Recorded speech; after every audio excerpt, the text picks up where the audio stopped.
To the late Edgar Cayce, the Akashic records can be seen as the universe's supercomputer, a central storage facility of all information. Collectively, the Akashic records are a field of energy that holds the past, present, and future knowledge of all things, and it manifests everywhere at once. Within this all-encompassing field are individual energy fields for each being that are immensely vast in their own right.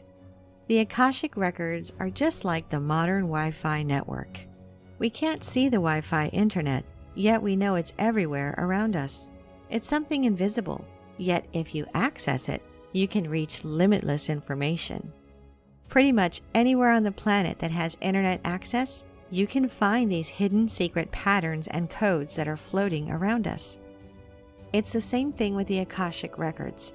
You only need to tune your consciousness into the right frequency to be able to access this information. The term Akashic records was first coined in 1883 by the author Alfred Percy Sinnett in his book Esoteric Buddhism. In it, he describes how, according to Eastern philosophy, universal records physically exist in the ever-pervasive realm known as the Akasha, which can be accessed by enlightened individuals. But what is interesting is that references to the Akashic records can be found thousands of years earlier in the ancient Hindu scriptures. The Mahabharata and the Puranas all mention tales about this mystical, famous Vedic sage known as Narada.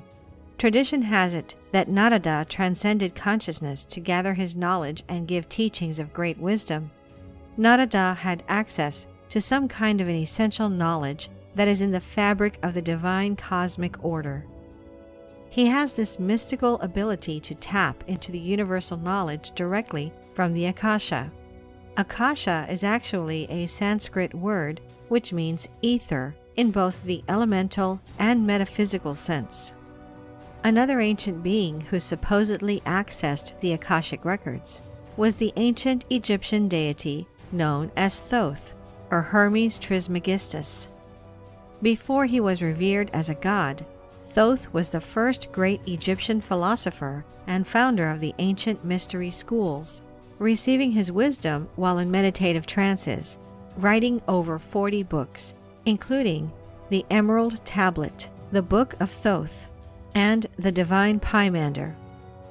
To the Egyptians, his knowledge was so vast and all-encompassing that they first began to credit him as the communicator with the gods, eventually inducting him into the Egyptian pantheon. But is there any proof of the existence of the Akashic records?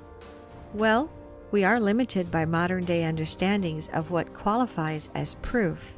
Anything that cannot be perceived by our physical senses, or something that is, for most, impossible to perceive, it's hard to validate its existence.